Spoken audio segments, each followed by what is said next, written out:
I guarantee that's a bad guarantee to make at the start of this, but we're gonna roll with it anyway. Hello everybody. I am Sir Jenks. I will be the game master for this evening. I've been so kindly invited to run a short adventure over here on Power Word Casual by Ian and Arch. And we have lots of wonderful players with us this evening. I'll just introduce everyone and you guys can just like give a wave, even though people probably already know who you are, probably. So, of course, we have Ian. And then we have Noah playing Alden, the warlock genie. The warlock genie, of course. Basically. Yeah, basically. We have Jekka. Eventually you'll get some warlock genie. Jekka, who's playing Len, the bard of creation. We have Yvonne, who's playing God, I'm never gonna get this right. Just call him Colm. Yeah, Comfernius Fiddleford. Our resident artificer. And of course we have Arch, who is playing the one, the only, the greatest cleric, Kid Pope. Worshipper of the great pumpkin.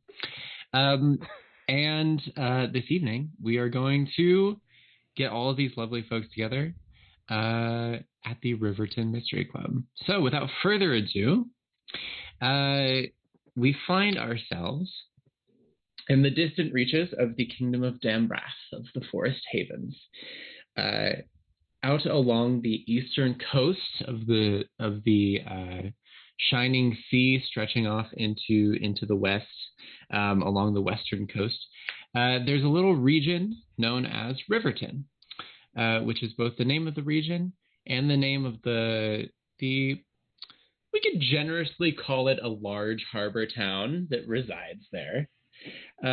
Riverton has long been the home of many wonderful folks who collectively call themselves the River Folk, but also home to a lot of people who have just sailed into the harbor to resupply their ships, found a certain quaint charm about the whole area, and decided to stay for a while. On this particular occasion, we find ourselves on a busy day in Riverton, lots of ships coming into the docks to resupply. And down near the docks, there is a particular building, a stone building, maybe looking a little ramshackle, a little worse for the wear. But it is home to what is known around town as the Shell of a Special. Because every Tuesday at Jack's House of Crabs, they run just the most amazing special. You can get 5 crab legs for 5 gold pieces. No one is sure if it's actually a deal or not, but does Jack sell that thing like hell? And it also probably helps that right outside Jack's House of Crabs is a notice board where people pin a lot of the random troubles that they have whenever they're looking to hire, whenever ship hands are needed, whenever strange things are going on. People tend to post about it on the notice board down by the dockyards. Now, attached to Jack's House of Crabs, there is an even smaller stone building that has been rented out to a ragtag group of folks who enjoy occasionally looking into the strange mysteries of the Riverton region. Outside, there's just a few windows, a little wooden door, and a hand-painted sign that just reads Riverton Mystery Club. And inside, there are a few rooms. There's some beanbag chairs. There's an old sofa along one wall on which currently rests a genasi fellow by the name of Rene Coupe de Jambon. So Rene, what is it that you are up to today? Who's in the club? Who's in the club today? And how you feeling? Oh, I'm feeling pretty good. I'm planning. Specifically, I'm planning to plan. I'm getting ready to plan a plan for something. It's coming to me. It's coming to me. Day's young, like it'll get there. So's the week. Yeah. Weeks. It's what? It's Tuesday. Most of the 10 days still going. Like we got time. We got plenty of time. Yeah, you're sure that it's Tuesday too, because there's a giant sign right outside the window, right across from the couch, that says "Shell of a deal, Tuesdays only, Jack's House of Crabs." So yeah, Jack only puts that sign out on Tuesday, so it's for sure Tuesday. He only puts that sign out on Tuesday, but on Wednesday, there's this fantastic Shell of a deal, Jack's House of Crabs, Wednesdays only special. Exactly. See, you know exactly what Jack's marketing is all about. And what is it that you're up to, Alden, here in the Riverton Mystery Club? Renee chilling on the couch, planning to plan. I am probably waking up from some meditation and probably about to go check that pin board and see if anything's interesting. And if it isn't, I'm probably going to just spend the time walking around town, seeing if there are any people staying in the town, passing through this harbor town, that have more material goods than they realistically need. Okay. And possibly helping them with that problem. Sure. Always on the lookout for treasure, right? Any treasure that, frankly, like, we all know that gold weighs a lot. Yeah, exactly. You don't want people to be burdened with gold. Listen, it's not for me. My professional title is I am a anonymous donation consultant. I help gold go from people who don't want other people to know that it's missing to people that need it. Sometimes it is my patron, and sometimes it is the local orphanage. It varies. But a lot of times it's my patron. You do this anonymously, so people aren't, they don't get caught exactly. up with this whole middleman thing. Exactly. Sometimes they're anonymous even to themselves, but sometimes not. Robin Hood who, am I right? Robin Hood who? I mean, come on, do it anonymously or exactly. Whatever. Okay, so while you're contemplating if there's anyone in town with some gold that needs relieved from them, Len, you are also in the clubhouse today. What are you up to? Just kind of idly strumming at my lyre. The neighbors at the apartment complex have asked me to stop practicing there, so there's not many places I can do it now. So just kind of strumming along and wishing it were Thursday instead, because it's ladies' night at the Crab Shack. True. You can get those 2-for-1 margaritas on Thursdays. It's pretty good. And 5 crab legs for 5 gold pieces. Well, half price apps. Yeah. It's actually kind of messed up because crabs have 6 legs, but he only serves them 5 a piece. He eats the 6th one every time. Yeah, it's the angel share. Fine. If they only have 6 legs, I'm not sure they're crabs. Oh God, what is Jack serving? Maybe this is the mystery that needs to be solved today. What is Jack actually serving at Jack's house? I mean, the 6th one is for him because he's hungry. Yeah, but I don't know why they only have 6. That's all. Maybe he gets crippled crabs for a discount. I mean, he does. His business is in the dockyards of Riverton. He definitely gets the crabs on discount. You're not sure what that discount is. Business. I mean, at least it's like, if it's on the dockyards, they're at least probably about as fresh as they're gonna get. Yeah. Like it's not like we're 20 miles inland and it's just like, oh yeah, he got these crabs that we're going to eat. Oh, he's got crabs. They are for sure probably fresh crabs, yeah. And they came from the sea, so they're definitely seafood. Yes.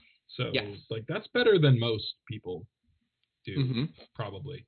He's You a step definitely above see Red the food Lobster. before you eat it, so yeah, we can call it seafood for sure. Okay, so Len, you are practicing the lyre. So Renee, you're waking up to Len's practicing of the lyre. Len, roll me a performance check. Sure. Do, do, do, do, do, do, do. Did you see it? That's a great question. I had the Twitch stream open, so I should probably have had D&D Beyond open. It's a 25. Oh my god, amazing. Oh, wow. Okay. That's not bad. That's good. pretty Even. okay. I'm a graduate, thank you. Hell yeah. A graduate of Ornith College. It's beautiful. It's like listening to there's that one the da da da da da da da da da da da da. Yeah. The idyllic intro song? Yeah. The idyllic. That's sunrise after Night on Bald Mountain, I think. Yeah, Maybe. so you're just like playing this beautiful sunrise song. It's just kind of like good music to think to, and or think about thinking. as the case may be. And someone who's probably thinking about thinking, or thinking about the next project that he's going to build, is our friend Colm. Colm, you are also currently in the clubhouse. You are currently stroking your luxurious, not at all fake beard. How does my luxurious, not at all fake beard feel about this? Is it sentient? Roll me an animal handling check.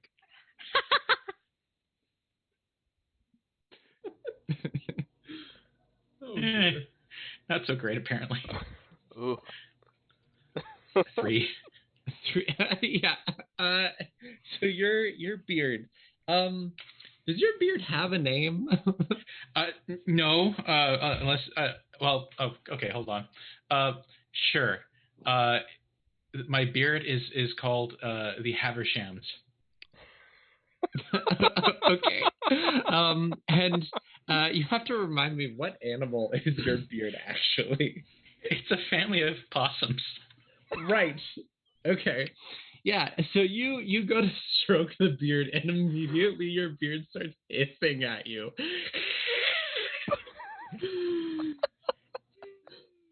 Havershams didn't wake up on the right side of the bed. Maybe they don't like the music. You don't know. They don't like having a face on them. I sneak them a grape.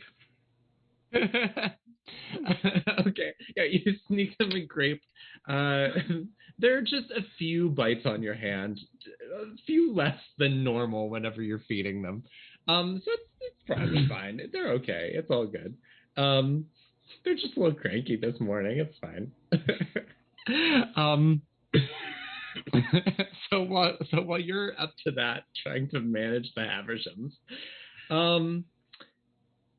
Kid Pope, Kid, you are also in the clubhouse this morning, and your attention is torn between the hissing of what is clearly just a family of possums living on the face of this child, and the beautiful sunrise tones of Len playing the harp. What are you up to? I'm probably, as I normally do on Crab Day, I'm probably going to try to investigate where the extra legs go. See if maybe there's an opportunity for me to enjoy those. Okay. The extra crab legs. Yeah, I completely forgot about the spare crab legs somehow already. Yeah, you can absolutely go do that. I'll tell you what. You can roll me. I'll let you choose what you want to roll. You can roll an investigation, or you can roll me a knack. Your choice. I gotta go with knack. I gotta do the knack. Oh my god, yes. All right, roll me an. All right. I'm sniffing for those seafoods. All right. Oh no, it's a knife. Okay. Sniffer's So broken today. so you follow the smell of crab to a large dumpster out behind Jack's house of crabs. Jackpot. Jackpot for sure. It is what he calls it. Yes. Yeah. That's for the Friday special. They painted on it. When he makes all the broth, he just brings it back in. No, yeah. It's the broth kettle. It's the jackpot. Yeah, so you find the broth kettle, what is clearly and obviously the broth kettle, out behind Jack's house of crabs. And you're not sure about extra crab legs, but there's fish bones in here. There's like bits of what you assume to be fish sticks in here. There's a couple of crunchy shells. Honestly, there's a lot of good stuff that Jack like doesn't see the value of in this particular bucket. It's his loss. I'm just gonna. Hell yeah! Just like I'm gonna grab myself a snack out of here, and yeah. Shame to see so much food go to waste. So much perfectly good. Oh dear. Self. Yeah, it's really a shame that Jack would be so wasteful with the food. Honestly, truly. Okay, so now that we know what everyone's up to, Olden, you wanted to go check out the notice board. I did. Okay. So you can head outside. As you walk over to the notice board, Kid Pope pops their head up out of was obviously the dumpster of Jack's house of crabs, just chewing on a fish bone. And just chilling. And Kid, you see Olden walking by, going to the notice board. Goodness. Are you hungry? Do you? Not anymore. Oh. Yeah, me neither. Hi. What are you doing in there? Well, I climb out of the dumpster at this point and brush myself off, and just investigating some missing food. And it was, you found it? Sure did. Great. That's great.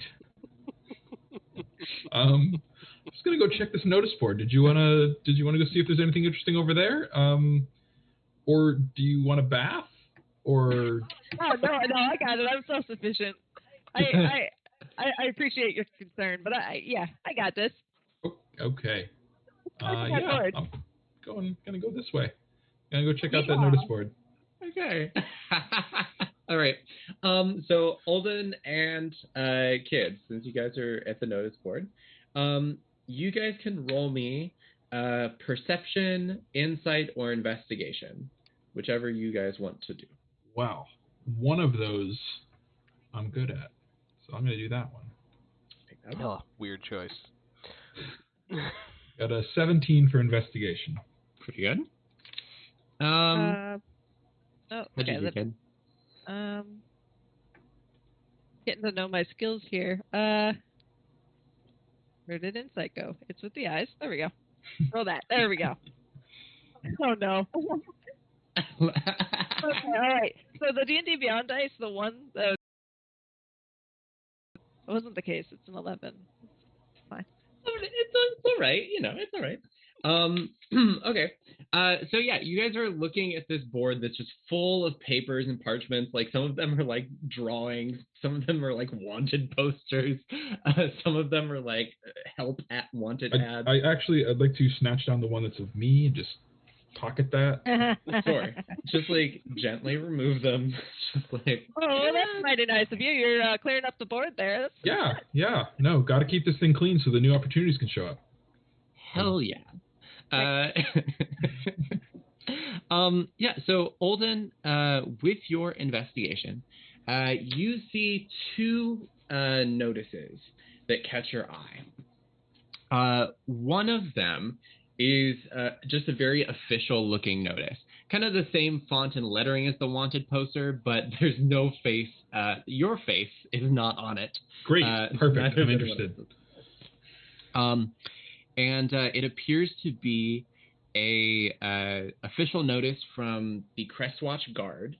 That is the local branch of the Dambrath military.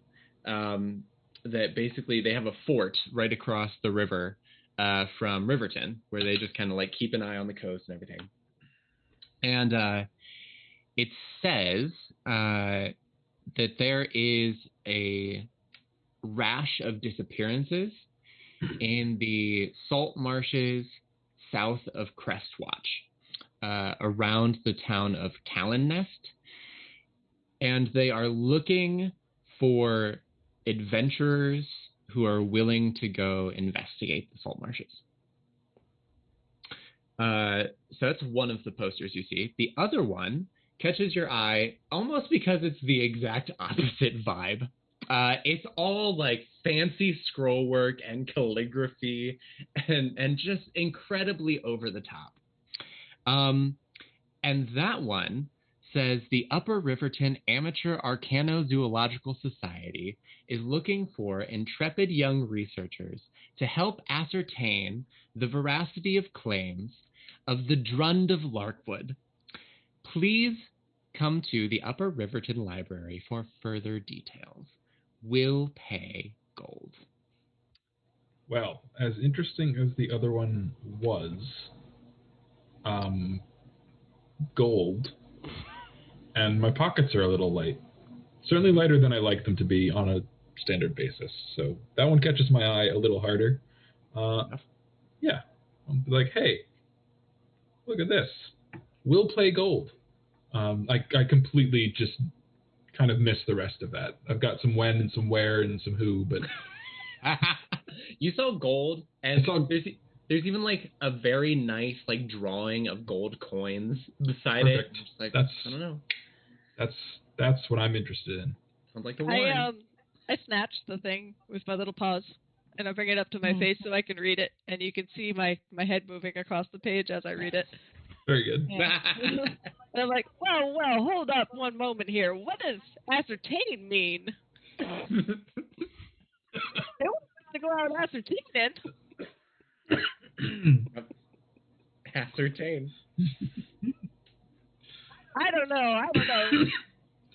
I think it's definitely worth. I think it's definitely worth at least some more information. You can add to your vocabulary.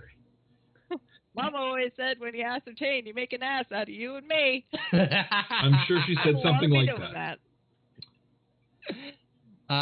She did indeed, kid. She did indeed say something very similar to that, if not that exact thing. Approximately that, for sure. But kid, you also, with your check, your insight check, you do see one other poster that catches your eye in particular. And this particular poster seems like a very simple sort of help wanted thing, but it catches your eye because it's from the Barley Cliff Agrarian and Aquatic Harvesters Association, the Baja Men. They are requesting help. Apparently, they're having issues in their seaweed fields. The seaweed appears to be dying on the ropes, and they can't ascertain why. So they are looking. they're looking for people who are willing to investigate. It says that the ability to breathe underwater is probably not required, but highly recommended. Oh, now see, I throw the other paper aside. I'm like, yeah, this here is something perfectly worthwhile here. Look at this. We probably don't even need to know how to breathe underwater. Yeah, and up in Barley Cliff, they recognize the power of the Great Pumpkin. Blessed be the gourd. So yeah, they're about that life. All right. Well, before the other paper gets blown away, I'm just gonna put that in my pocket as well. But Yeah, we'll mark that one as another viable option. That sounds great. I got my paper like clutched in my hand, like know, a child would. they do mention that while not required, it's strongly encouraged, and I left my breathing underwater pants in my other kit. So Mom also always said you can do anything if you believe in yourself. I believe in myself. do you believe you can breathe underwater? Let me see. I inhale a bunch of air and hold my breath for as long as I can, which it probably isn't very long. Roll me a Constitution. Roll me a Constitution. Yes. Okay. Yeah. 15. Okay. All right. Yeah. I mean, Holden, kid seems. I don't know. I mean, turning purple, but slower than I thought. Yeah, it's like kid is definitely holding his own more than you probably thought. You don't know if it's like a history of jumping into dumpsters after food or what, but kid's doing well. I mean, okay, that's enough. Stop before you hurt yourself. All right. I do a big dramatic exhale. See, this is something we can figure out. That's very close to breathing underwater. I will give you that. Just like it. Probably worth checking in with the rest of the group though and seeing if they're willing to try to breathe underwater. Let's take this to the rest of the group. I think we've got some basis for discussion here. Then I proceed to start walking back in. Okay. Holding some papers. I assume Kid still has theirs. Mm-hmm. Very good. As you breeze by, the painted sign that says Riverton Mystery Club just kind of like creaks a little and tilts. Here. Yeah. The breeze of you walking by offsets it a little. Reach back and just nudge it. It's fine. We're a respectful organization. It's fine. Listen, gold, we'll fix that. We'll buy some nails. Put it in. Or not. Yeah, it'll be. Don't want to draw too much attention. So inside the clubhouse, as Alden and Kid come back in, you guys were all hanging out. Renee, I assume that planning about planning takes a while and requires a lot of considerable thought. Oh yeah, a lot of thought, a lot of energy. It looks like he's fallen asleep on the couch. Sure. So much so that he may have. Right. He's really just resting his eyes, though, right? Like resting the eyes so that the mind's eye can see the plans within plans within plans. Absolutely. Right. So Renee has fallen asleep on the couch. Len, Colton is just having a hell of a time with his family of possums beard.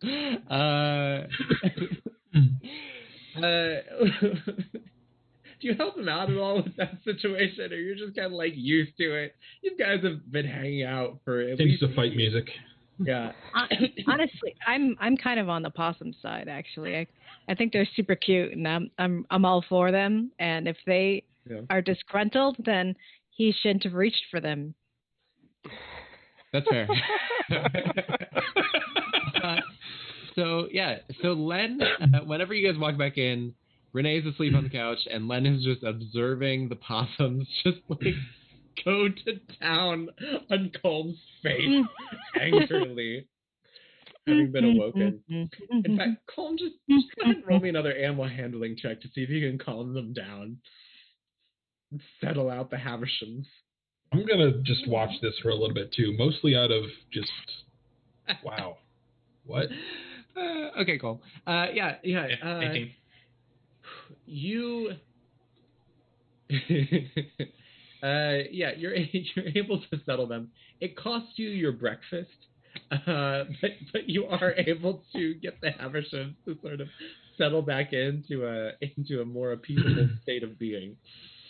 I behave as if nothing has happened. Like, this is just my beard, and this is how I eat breakfast. That's fair.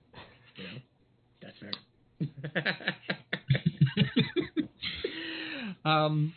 Yeah. So Olden and Kid walk back in with some papers in hand. So tell me about that. Hey, what you got? Kid, And what you got? anything good on the board?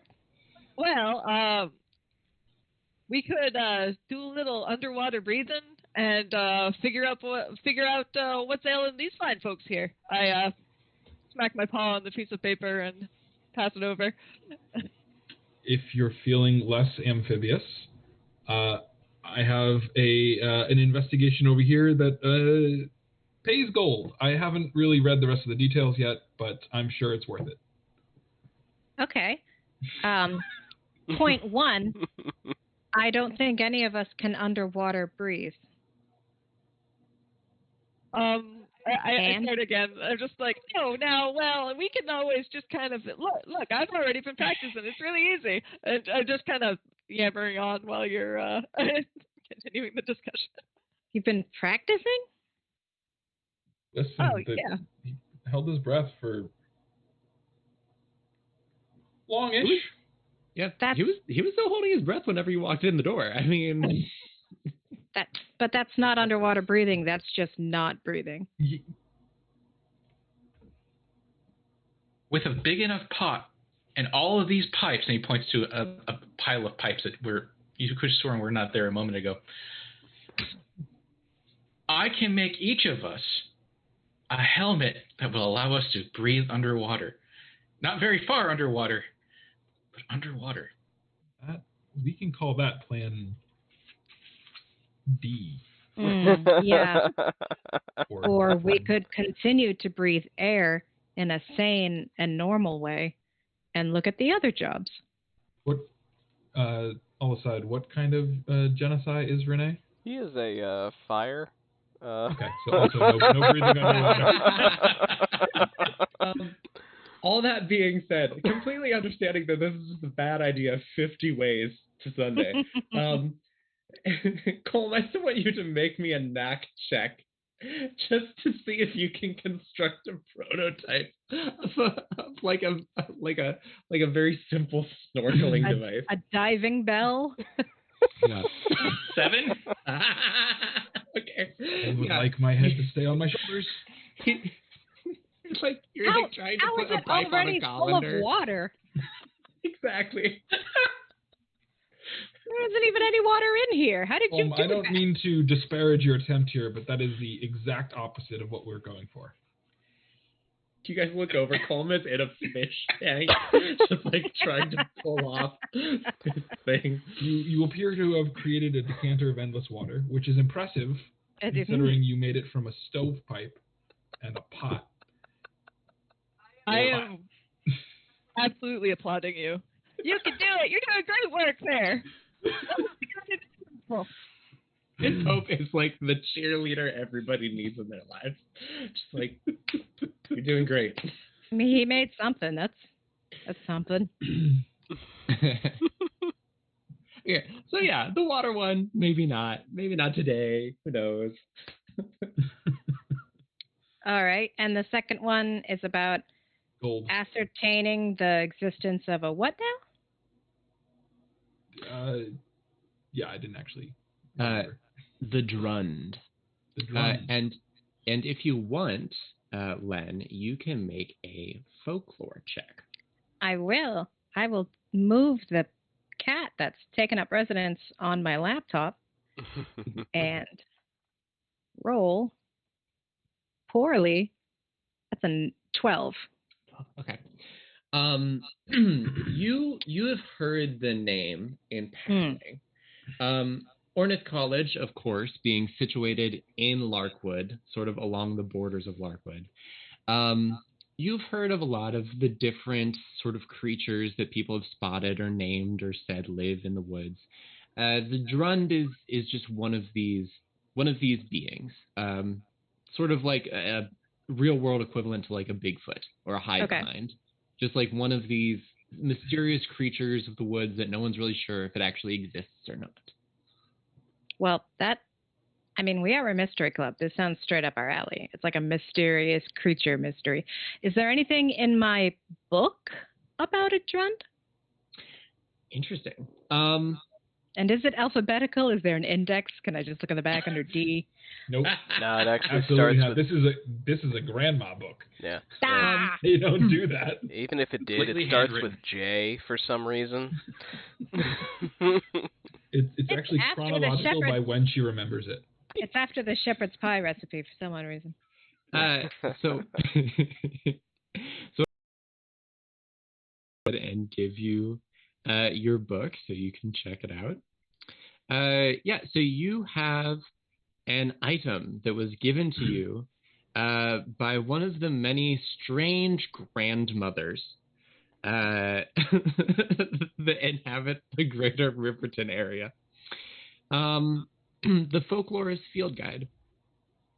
So it's just a strange jumble of notes, actually. There are a lot of addendums and things that people have put in later. There are like fold out maps and pages that just like get way too big and unwieldy. So you don't know if there's anything in the field guide about the drund specifically, but maybe if you got a little more information on the drund, or if you were able to see it, you might be able to recognize it by some of the drawings that are in the field guide. True. And if I saw it, I could probably ascertain that it is real. Or at least, yes. Yes. Mystery solved.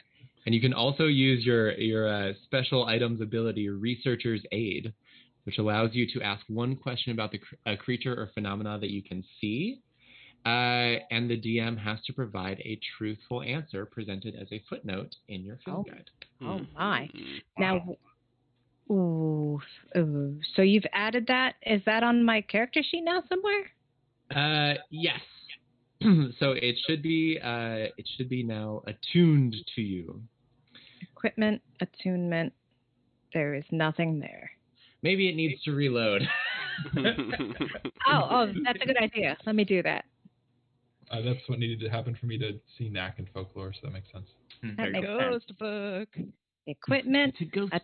Ooh, there it is. Oh, yeah. Hi, honey. Thank you, babe. Okay. Yeah, so you think that maybe at the library you can find out what they know about the drund, and maybe you can make another folklore check once you're there to sort of get a little more information. Because sometimes in the guide, like, not everything is called by the name that other people have for it. Right. So it could just be an issue of, like, it's not called the drund in here. It's called the Gracklespat or something. That's the Gilliwig. Yeah. Oh, you're talking about the Gilliwig, of course. Oh, Gravy Pete. Exactly. Everything is Gravy Pete, and nothing is Gravy Pete. It's one of the most elusive monsters in the book. My God. And what is the third paper that they brought back, just so that we share equal attention to everybody? Oh, yes, I did bring in 2 pieces of paper. The first one was some missing persons up in Talon Nest. Yeah, down in Callan Nest. Callan Nest. In the salt marshes. There's a splash in that letter. Kind of sounds like something that, like, the police should be handling. Renee will just suddenly like be standing on the couch, like rapier out, and be like, "Let's find us a cryptid."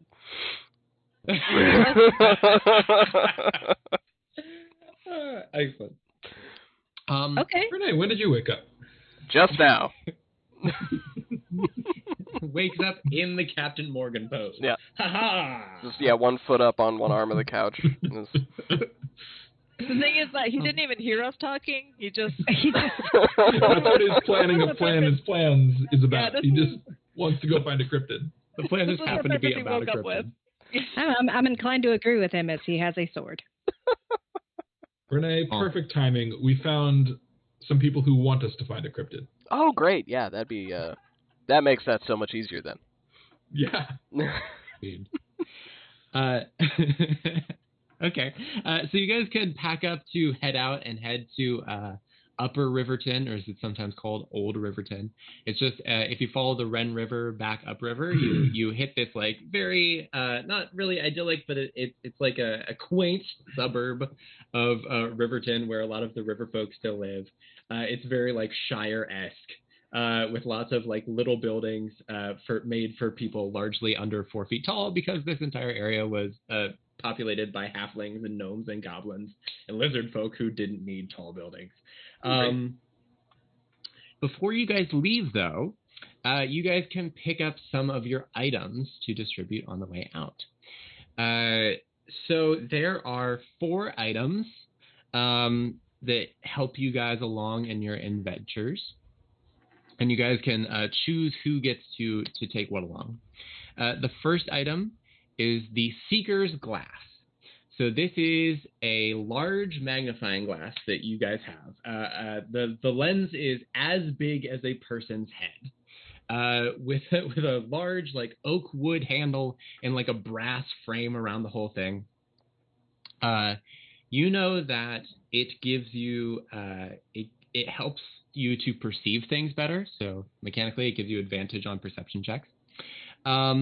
It also gives you the ability to detect things like magic and poison and evil and good. And you also know that if you use it to observe enemies for a brief amount of time, you can see their weak spots and deal extra damage to them and use the magnifying glass as a spectacular, oversized, ridiculous club. Is it flat or is it like concave? Or... So the lens itself is concave, but a crystal ball in a bracket. Yeah, because I'm at that size, it's almost like a Fresnel lens, and we could start a lot of fires. Oh yeah, no, you could absolutely start a giant fire with this thing, should you be so inclined. I mean, I could also just fire. So gotta keep a bag over it on a sunny day just in case. Yeah, you know. Right. So that's one of the items that you guys have collected that helps you along in your adventures. Another one is the aptly named Useful Investigator's Bag. So this particular bag is most noteworthy because it always has the things you need in it, almost always. So this gives you advantage on any knack rolls that you make. And also 3 times per day, you can ask for something, reach into the bag, and roll a d20. On a 1 through 5, you get some random item. On a 6 through 15, you get exactly the thing that you asked for. And on a 16 through a 20, you get the thing that you asked for, but it's also a little magical. Ooh. Yeah.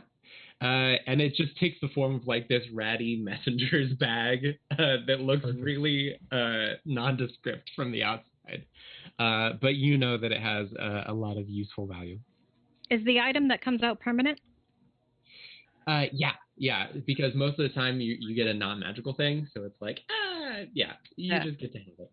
Okay, that just a note with the College of Creation, I can do something similar, but it vanishes in 3 hours. Okay, yeah. So this is what the bag can do is kind of like the fabricate spell and kind of like that, except because it's not magical, it just doesn't go away. Cool. The third item is a really spectacular hat. It is a Laplander hat, so it's got like the big flaps on either side. It's got like a big flap in the front. It's got like dangly bits on the side. And it also has an optional propeller that can go on top that will just like sit there and spin. I don't know what it does yet, but I really want Kid Pope to wear it. This is the thinking cap. So this gives you advantage on any investigation checks that you make. It gives you advantage on intelligence, wisdom, and charisma saves. And if you guys get stuck at any point during the mystery, the person wearing the thinking cap can ask for 1 hint from me, and then I will message you a hint, and then you will present it as a brilliant, logical leap of conclusions, some spectacular deduction that you've made that allows you to continue forward on your path. So that's the thinking cap. And then the last item that helps you guys is called the bubbling pipe. And it is a little wooden pipe. Whenever you blow on it, it just like bubbles start coming up out of the end of it. That's it. It gives you advantage on insight checks whenever you're blowing on it while looking at people. And once a day, you can use it. Oh no, sorry. 3 times a day, you can create a giant bubble that either fills a 5-foot cube or it can be a 5-foot diameter circle. It lasts for 1 minute or until it pops. You can either be on the inside or the outside of it. And it has an AC of 10 and 10 hit points. So do with that whatever the hell you want to do with that. Well, I mean, I kind of want that pipe. I would love the knapsack. Can the bubble be put on other people or only the pipe user? You can put other people inside the bubble. Mm-hmm. Okay. Basically, it can absorb 1 hit. If you're inside it, it can absorb like 1 attack's worth of damage. And for future reference, 5 foot by 5 foot, you said? Yeah. So basically 1 space. So you'd have to if you're over 5 feet tall, you have to. Yeah, you would be crunched into the cube. How many minutes of air do you think that would be? Gosh, what a great question. That's a great thing to explore whenever you try to use it. 10-4. We're gonna have to learn to breathe underwater anyway. It's great. Hey, there you go. Oh dear. Until it pops. So Renee, I think you've expressed interest in the bubbling pipe. Yeah, unless somebody else really wants it, I wouldn't mind having that. Kind of fits your aesthetic. Absolutely does. All right. Awesome. The pipe of bubbling goes to you then. What about everyone else? What items were you thinking for who? If no one else is interested in the knapsack, I'd like that, but I could probably make any of them work if people have preferences. As long as we don't turn around and you're just pulling out items of value and putting them in your pockets, and then later you're like, oh, it's out of charges. That's just the weirdest thing. So weird. Listen, I won't lie that passed my mind, but I'm not doing that. Tell you what, end of the day, when it's about to recharge anyway, if we haven't used all the charges, go ham. You got it. I will ask for ham. Exactly. All right. It looks like Olden is going to get the useful investigator's bag then. I have my book, so I'm good. Mm-hmm. That's right. All right. So we're down to the thinking cap and the seeker's glass. I'm thinking maybe I would like to carry the seeker's glass. Kid Pope gets a hat. Magnifying glass? I don't know that Kid Pope could carry it, so that's probably... Oh, that's a good point. What do you think of that? That's like on his back like a turtle.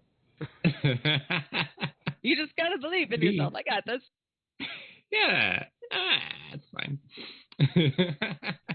Okay, so it seems like Colm probably wants the Seeker's Glass, if that's approved by Kid Pope. Mm-hmm. We give you the Seeker's Glass. Kid Pope approved. Kid Pope approved. Live your best life. And then we'll give Kid Pope the spectacular thinking cap. Amazing. Spin it, spin it, spin it. Spin it. Does it automatically spin when you think really hard? The harder, the faster. Yeah. So I think what happens is I put the cap over my head, and it looks, you know how there's like those pictures of like a cat wearing like a melon helmet. It probably looks a lot like that. Just a little kitty face in the middle of this hat that's enveloped my skull. Big old bomber hat. Yeah. Mm-hmm. And I put my little Pope hat on top of that. Perfect. It's just sitting on top It's of the spinning. propeller, gently the spinning little around tiara in a thing. circle. The propeller's just in there. It's fine. Fantastic. Right. So So you happy. guys are now all equipped with your magic items and ready to head out to Upper Riverton. Beyond that, we'll just grab some like sodas and granola bars and stuff. I mean, we can stick them in the knapsack. It's perfect. Yeah, perfect. Before we head out, I use my at-will disguise self to subtly not look like the picture of me, just in case. Just in case. Yeah. Just in case, even though you're not going to Crest Watch, just in case some Crest Watch cards are hanging around. They might come to me. I don't know. Yeah, I get you. That is perfectly fair. Yeah. Okay. So you guys grab your granola, your sodas, a little bit of disguise self, and you guys head out for Upper Riverton. So we'll go to break now, and when we get back, we will rejoin the party in Upper Riverton. Sweet. Yeah. Right. Yeah.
Hey everybody, welcome back to After the Break. Where lots of great conversation. I'm still laughing about that. It was too good. Where inside jokes are being laughed at and no one understands. You'll never know. I'm sorry, folks.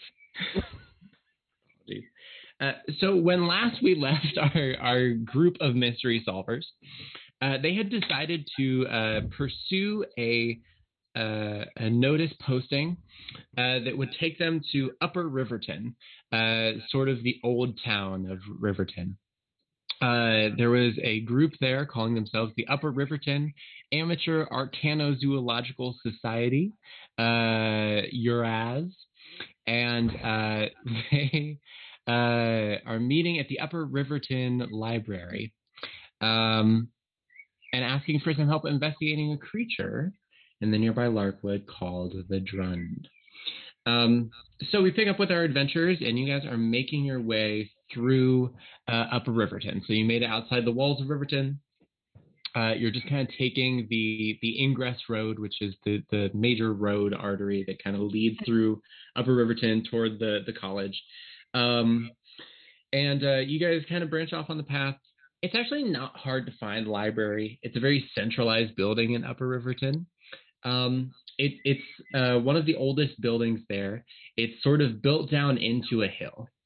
So you guys can walk down a flight of stairs and you make your way in, and there's sort of a very large sunroof that's sort of built into the top of the hill. It's kind of like they carved out the top and then put glass up into it. And it just kind of looks down onto the main reading room. There are like dark passages. I know, it's really cool, right? But there's lots of passages kind of tunneling off in different directions, full of books, of course. And you guys find yourself at the front desk of the Upper Riverton Library. And behind the desk is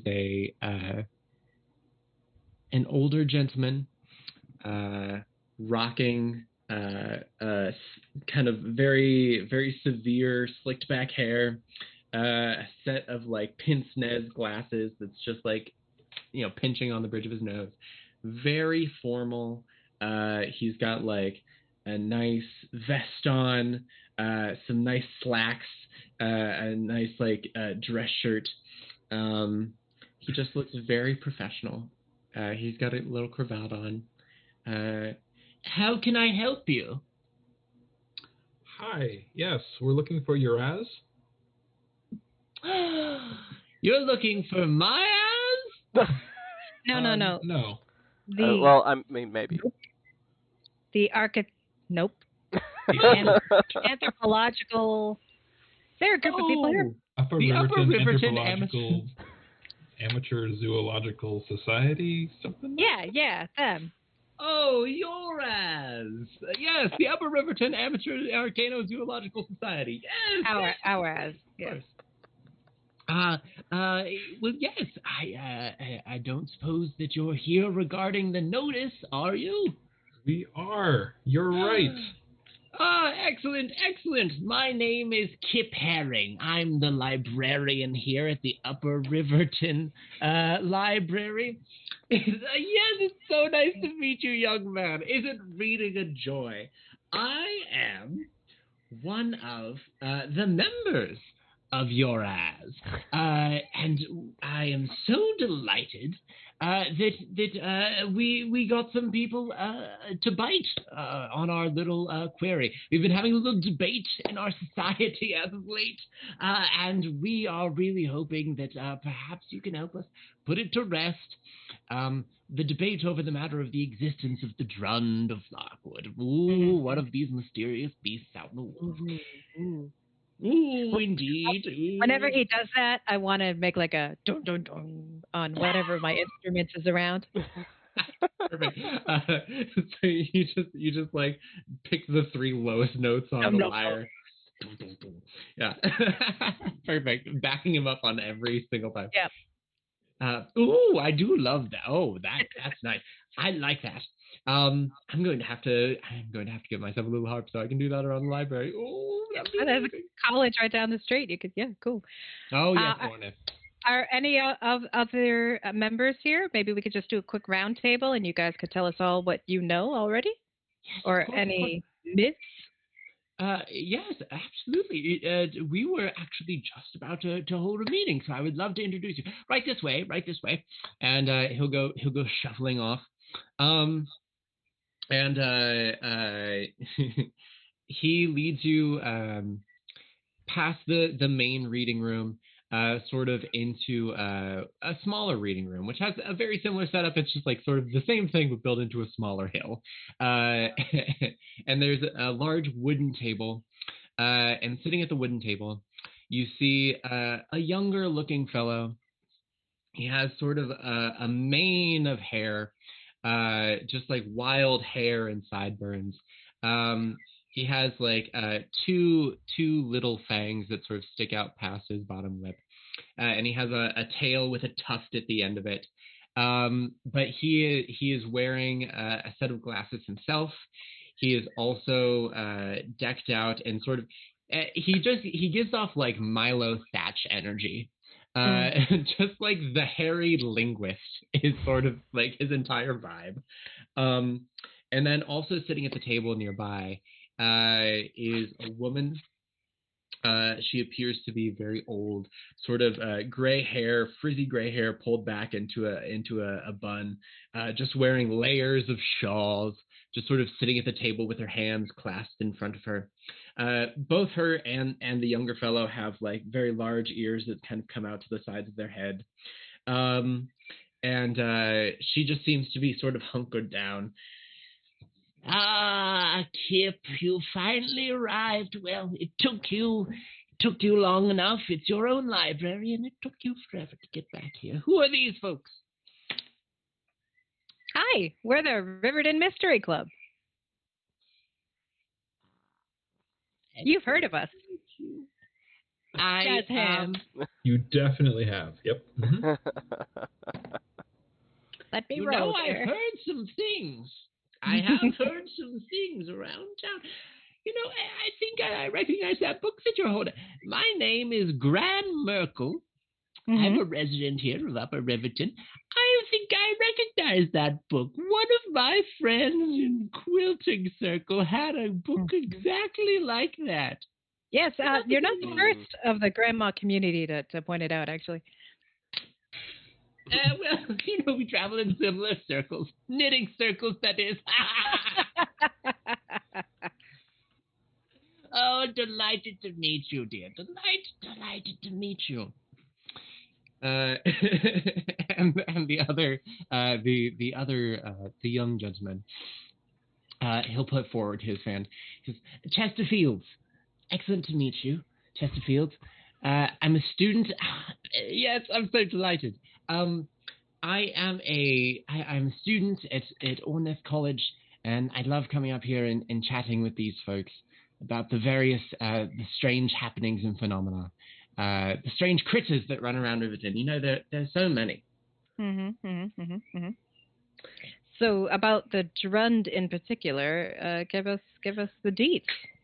Yes. So if Kip and Gran don't mind my taking over, it's a bit of a contentious issue between them, you see. So the Drund is basically, it's believed to be this, I don't know, a sort of this being made of branches and moss and just sort of this hulking figure that's often seen skulking around the River Renning, very close to the heartwood of Larkwood. Now, Kip here believes that the Drund is a metaphor for deforestation, and Gran here is sure that it is just a real thing that poses a danger to any woodcutters in the Larkwood. And that's about the size of it. But what we're really hoping is to send someone, yourselves, if you would be so inclined, into the Larkwood to a place where the Drund is most often seen, an old logging camp. How far would it be from here to get to that Heartwood of Larkwood? Wood. Heartlark wood. Would See. Woodlark. Are you asking, or Len, are you just trying to like think in your No, head? I think she would have some idea of it.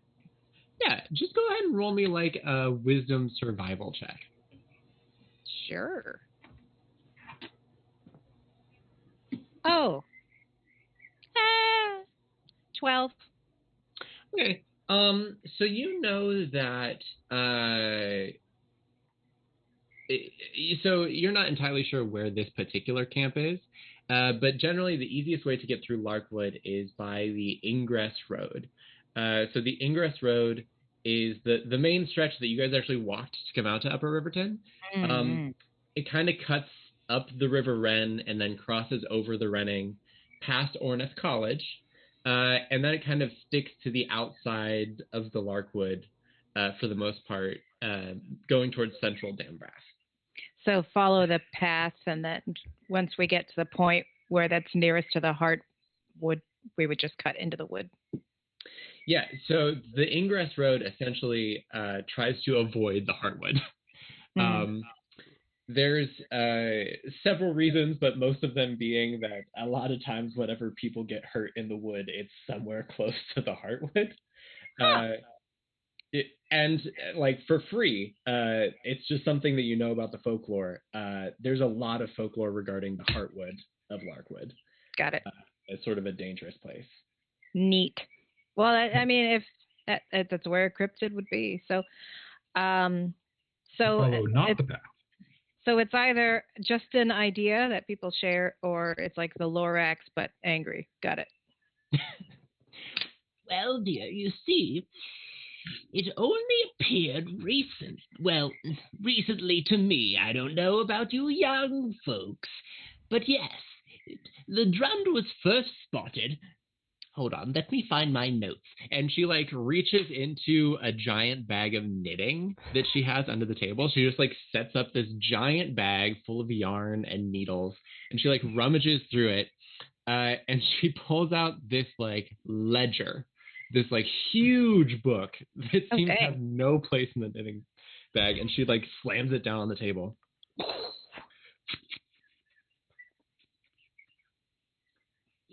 The Drund of Larkwood, according to my notes, was first spotted 20 years ago, whenever there was a logging operation that began in the Larkwood. It was first spotted by a group of people trying to move logs down the River Renning.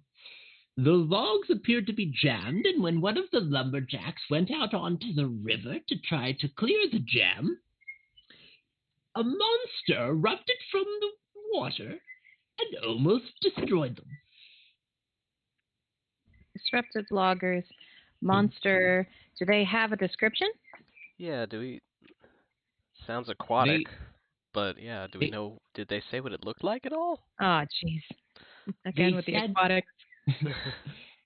They said that it appeared to them as some sort of creature made of moss and wood.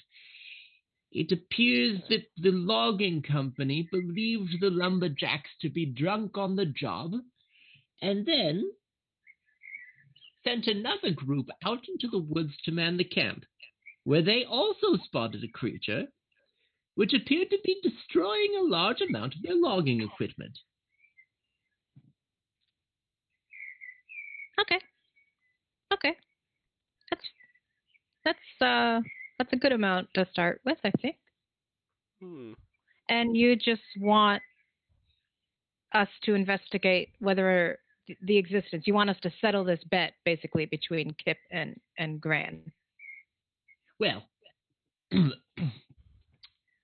academically, dear, I think that it would be useful to know what sort of creatures live in the heart of Larkwood, to truly understand our ecology and the nature of things. But yes, I do have 5 gold riding on this, and I would like to be correct. Okay. Are we looking for some kind of proof? Oh, goodness me. If you could find proof, oh, that would be something. Something more than a first-hand account. Oh, But you don't specifically need proof. The first-hand account is okay. Well, Kip, since you're the doubter here, what is it that you would like for them to come back with? Invent cameras and take a photograph. Just invent a camera. You have an artificer. Yeah, we got a guy for that. What would be proof? I mean, we can't just like, look, it's Branch and Moss. And I mean, I don't necessarily want to have to bring back a finger or something. Like, I mean, if it happens, it happens. But I mean, I don't want that to be the goal. If we find it and it's like sentient and friendly, we could get its autograph. You could always invite it back for tea. I doubt it would want to leave the forest. Yeah, but what if, you know? What if We could. what if we got a recipe from it? A recipe? I mean... You know what? That's as good an idea as any other one. Yeah. Yeah, really. I feel like we will have a better sense of what constitutes proof when we find said Drund. However, just to get all the cards on the table, the ad did specify there was gold to be paid for the finding of said proof. I just wanted to get some more details on that part. Or details. Yes, of course. Well, as the official librarian of the Upper Riverton Library, I am allocated funds to spend money to increase the research and knowledge contained within the library. So, technically, under the charter, this could fall under expanding the knowledge of the library. Do you have a section on local folklore? We do. It's an extensive section. It's actually right over there, and he points to sort of a dimly lit, like, span of books, sort of part of this particular reading room. Yes, we love to meet here. It's the best place to have folkloric debates. Okay, cool. And I'm assuming you've already looked through those books yourselves? Yes, that was pretty much all we were able to glean was that there were some incidents at a logging camp about 20 years ago. The Gran insists that she remembers. But that's pretty much all we got. That was the first instance. Is that also the most recent? Like the only time this thing's ever shown up was that point? Well, you know how these things go. Someone sees a thing, and then people keep seeing a thing. Yeah. Okay, cool. Although, that close to the Heartwood, people don't really go that way anymore, unless they're on the hunter trails, so. Anything else you guys want to ask while we're with the experts?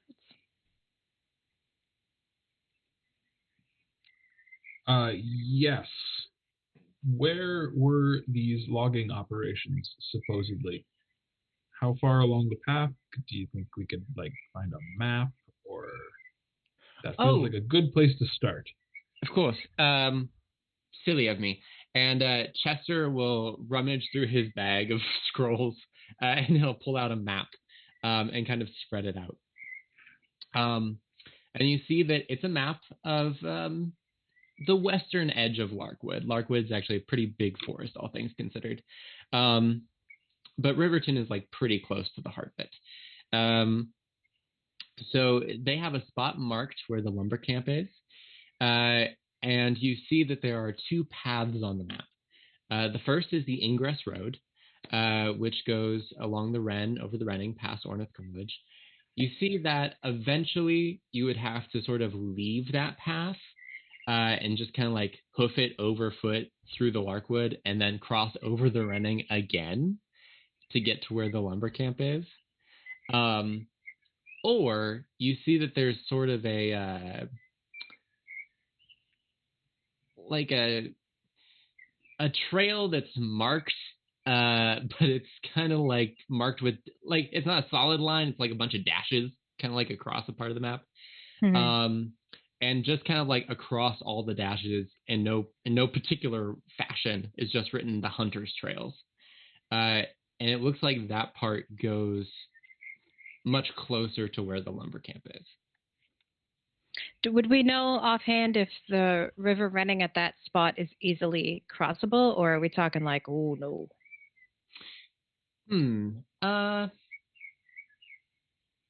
You could roll me. Let's call it a history check to know the area. Nope, that's a 4. There's a river there. It sure is a Yeah, river. this spot on the Renning is pretty far up from Ornith College, so It's wet. you've never traveled that far up, so you're not sure. Oh. Okay. I think the Hunter Trail then would probably be the best bet, since we've already realized today that none of us can breathe underwater. Oh, if you're traveling that way, dear, please feel free to stop at the Raven and ask for its wisdom. The Like- Raven. Like, is it an actual? We cannot start this debate again. No, don't. I mean, I have an interest. Is it an actual bird? I love wisdom. Are you looking Everyone- for two proofs of existence here? We all love No, wisdom. no. We're Oh. not getting into the Raven. This is a recurring debate in the club. It's just not worth our time. The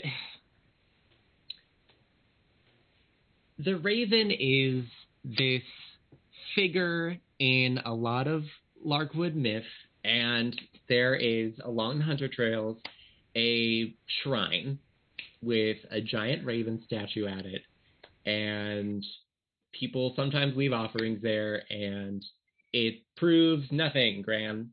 Just nothing. Oh, we're absolutely going to the statue, guys. It's like, absolutely. It's what a mystery club does.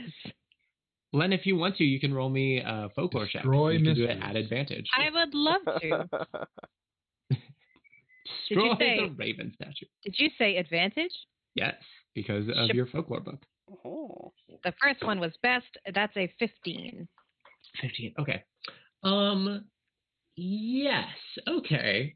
So there is a figure that sometimes comes up in the notes in your book called the Raven of Larkwood.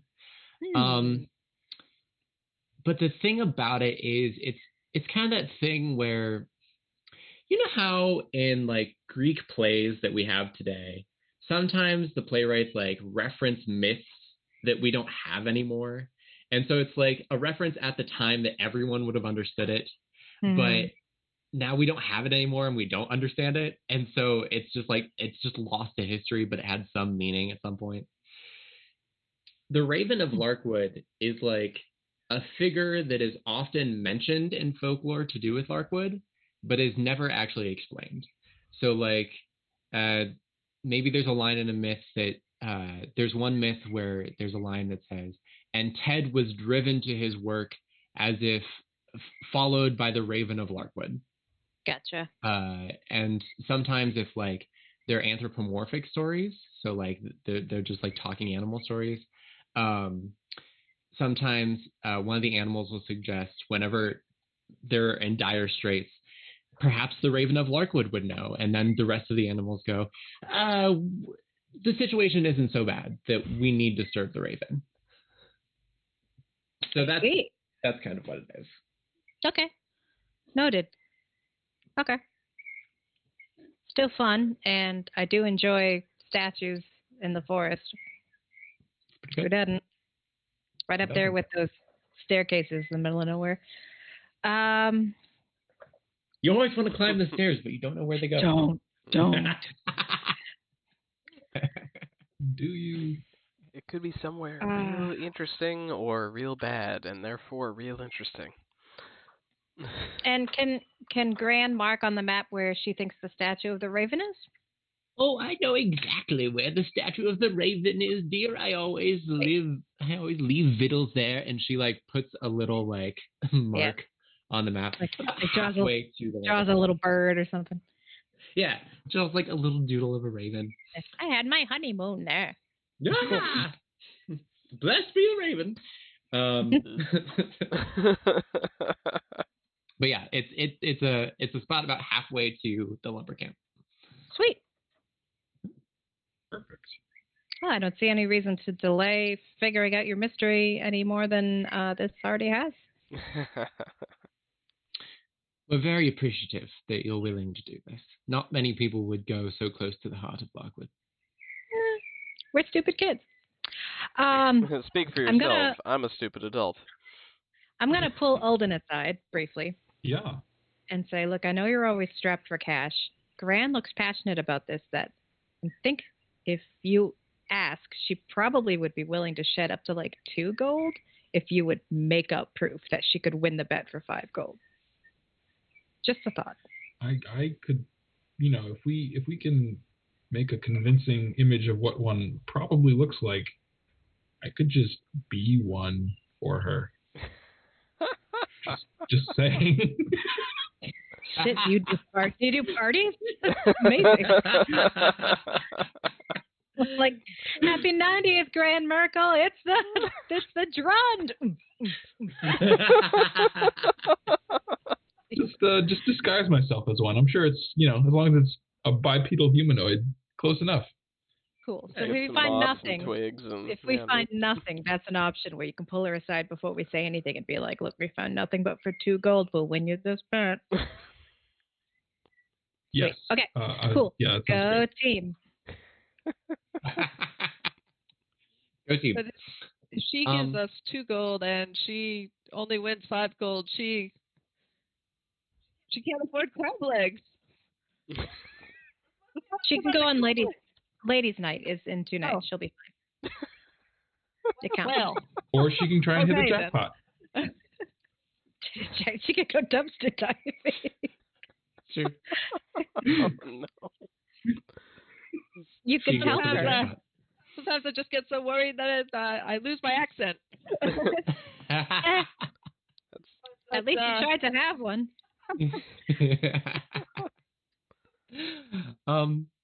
Okay. Do you guys have anything else you want to do at the library, or are you guys headed out? I think we know where we're going, and that sounds like a good time to start. I'll use their restroom and Olden's ready. Okay.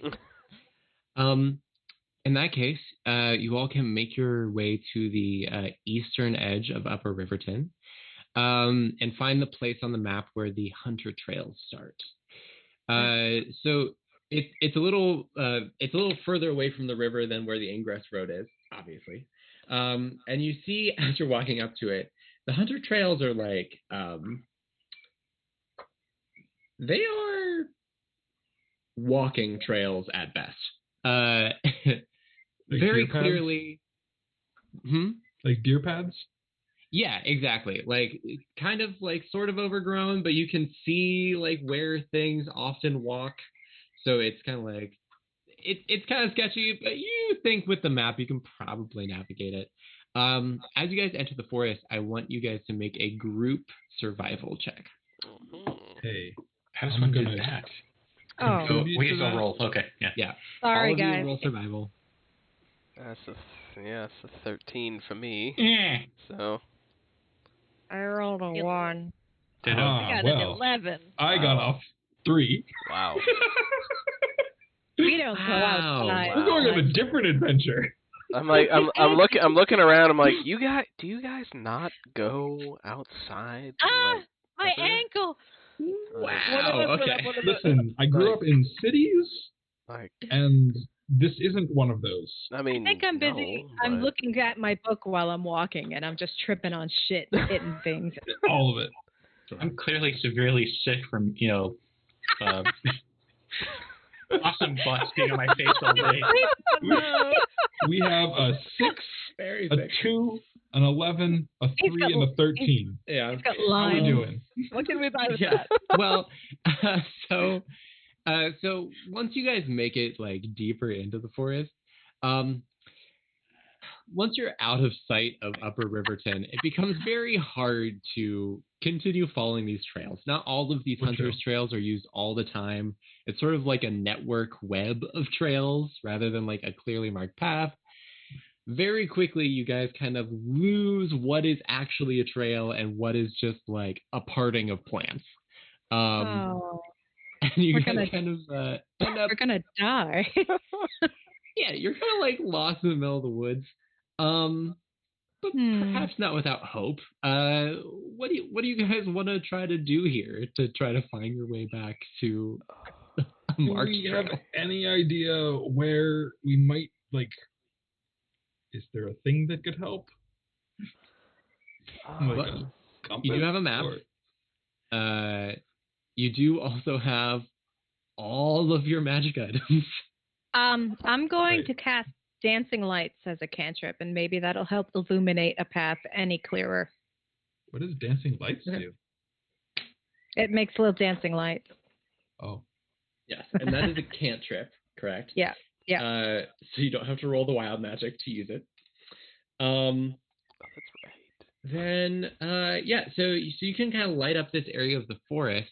In that case, anyone who wants to roll me a perception check. Here. All right. Here you go. Okay. This I is for forgot you. about the wild See? magic. Ooh, okay. 22 for me. 12 for me. It's like I'm rolling in real life. It'd be funny if it, like, what if your D&D Beyond virtual dice got cocked or stuck or something?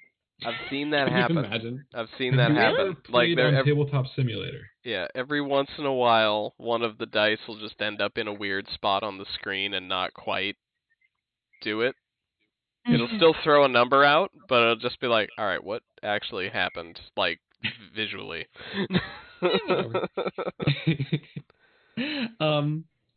Okay, so Renee, you rolled a 22. Mhm. So as the dancing lights go out into the forest, it lights up sort of what is otherwise dim light, and kind of like sheds some light on the area. Immediately catching your attention is a talisman hanging off of a tree. And what I mean when I say talisman is imagine like a piece of fabric, but sort of tied into the fabric or stitched into it, it's hard to say, are feathers, black feathers. Okay. Like this doesn't ring a bell as far as like the crow or the raven that we were hoping to run into, right? Like What else is black feathers, man? well, I mean crows, Aarakocra? magpies, blackbirds, aarakocra, hags. Uh, Like, You can't be sure. But also it is a weird find out here, and you do know that there is a shrine of the Raven around here somewhere. I'm gonna sketch it in the book. Okay. Add it to the field guide? Yeah. Sweet. I am terrible at perception, but I have an idea if someone else is better at it. Maybe it's a trail marker. Does anyone see another one of these things? I'm just gonna stare at it. I'm just like, I don't see anything, but maybe someone else might. May I attempt to perceive another one? Absolutely. All right, let's do this. I'm gonna look for the statue we were told about, see if that's nearby. Okay. Man, the dice are not being kind to me tonight. Yeah, that's not doing great. Len, if you want to roll a perception check to see if you can spot what it is you're looking for. Oy vey. Wow. That's a 10. Wow. Yeah. It is at this point though, as you guys are looking around, you do see reflected in the light of the dancing lights the giant magnifying glass on the back Calpurnius Fiddleford, which does give him advantage on perception Wait. checks. Oh, I got yeah. guys. I just got an idea. Olden, see if you can pull out a compass. All right. And I would like a compass, please. All right. Olden, roll me a flat d20. How do I do that? Oh. Over on it's that the. little symbol in the bottom left-hand side. You just click it Yeah. and shoot the 20. I would like 1d20. Roll. Got a 12. A 12. Okay. So you say that you want a compass, and you reach into the bag. You feel around, and your hand grabs a hold of something, and you pull it out. And you pull out an old brass nautical compass. Will this do? That's cool. Yeah, I was just looking to see if you could pull out a compass. I did. But I Got guess one. we could use this with this map. I guess. Realistically, this map we have, this is just like a local, almost like a diner map I'm envisioning. I don't imagine that this thing has like latitude and longitude and like topography. Yeah. Well, and plus the hunter's trails weren't well marked, and you're not really sure where you are on the hunter's trail. But I know where north is. Yes. But you know where north is. What if you look at the Nautical totem through the lens? Maybe it has like arrows on it or something. I was actually gonna ask if I could look at that and maybe also roll a folklore check to see if I knew if this was like a the signs in I-95 when you're driving north or south depending on which direction you're coming from, and it's X amount of miles to south of the border. Okay. Yeah. Roll me a folklore check. Okay. Very good. Oh, nat 20. Ooh. Oh my god. Okay. Yay! Blop, blop, blop. Aha. Yeah, so you're examining this piece of fabric with the feathers on it.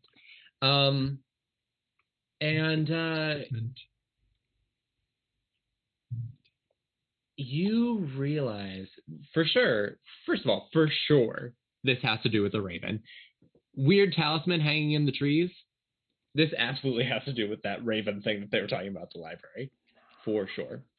But looking at it, you don't know a ton about the folklore of the raven because it's like this mysterious figure, but you do definitely see that these feathers are all pointed in a specific direction. Like they are stitched into this piece of fabric to be facing one way, or to be facing like on an angle. So some of them are sticking out one way, some of them are sticking out the other, but they are on an angle.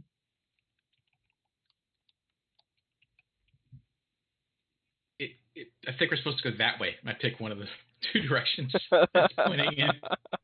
Oh. On a 20, you see that there are actually more feathers pointed in one direction than there are in the other. Okay.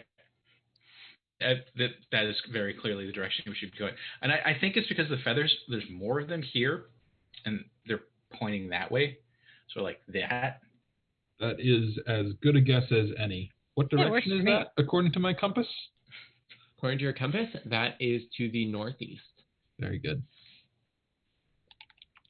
I'm just making a note that now I have a nautical compass for reasons. Is that direction passable terrain? Is that like one option of trail, or is that like, that's brambles? You think that you'll probably be able to make your way through it. We'll be fine. I would like you all to roll me another group survival check, but this time everybody do it with advantage because you kind of know the direction you should be going and you have a compass. Oh, yeah, I know which direction we should continue to go. Haha. Jesus. That was almost 220s. So do I just like click? Oh no, it's survival. Click it twice. Right click advantage. Oh, you can do it. Ah. I got a. Oh, there's an advantage button? Oh, hell yeah! I didn't know that. I just clicked it twice. Yeah, me too. Goodness. Where's Nice. the advantage? Well, you were all kicking butt on that. 26, 20, and 18. Not 20. 15. The dice showed up this time. 15. They did. Yeah. So you guys are able to traverse the brambles without getting too many thorns and thistles stuck into your clothing. The fact that you have a compass and also this talisman guiding your way has really assisted in trying to navigate these woods.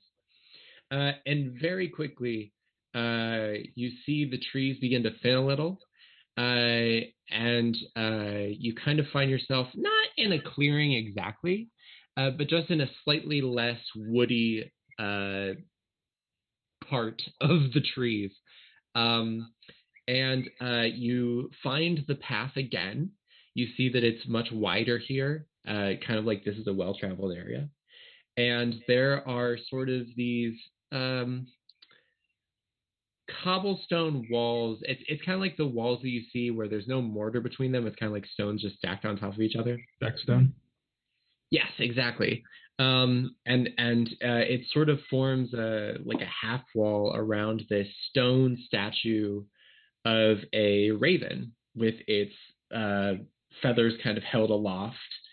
You see that there's sort of a stone table beneath it, and you just see that there are trinkets on there, like bits of glass.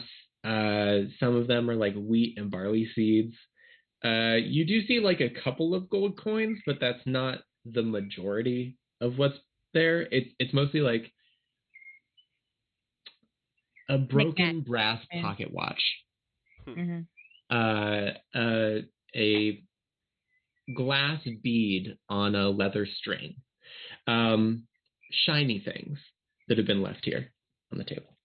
Is this a raven or a magpie? I'm no expert here, but I think this might be the raven. Cool. I'm really not an expert. I'm gonna sketch that whole setup into the book as well. Hell yeah! I am going to take that nautical compass I just grabbed, and just because clearly we don't need it anymore, I'm just going to put it there. Yeah, we'll surely be able to find our way out of the deep. Yeah, no, we got this. And if worse comes to worse, I can ask for another compass. This is what you do with wondrous items, right? Yes. I'll leave a granola bar. Okay. Does anyone else want to leave something on the altar of the raven? I take my hat off and I dig around in it for a shiny. You're how many? One of the Havishams on the table.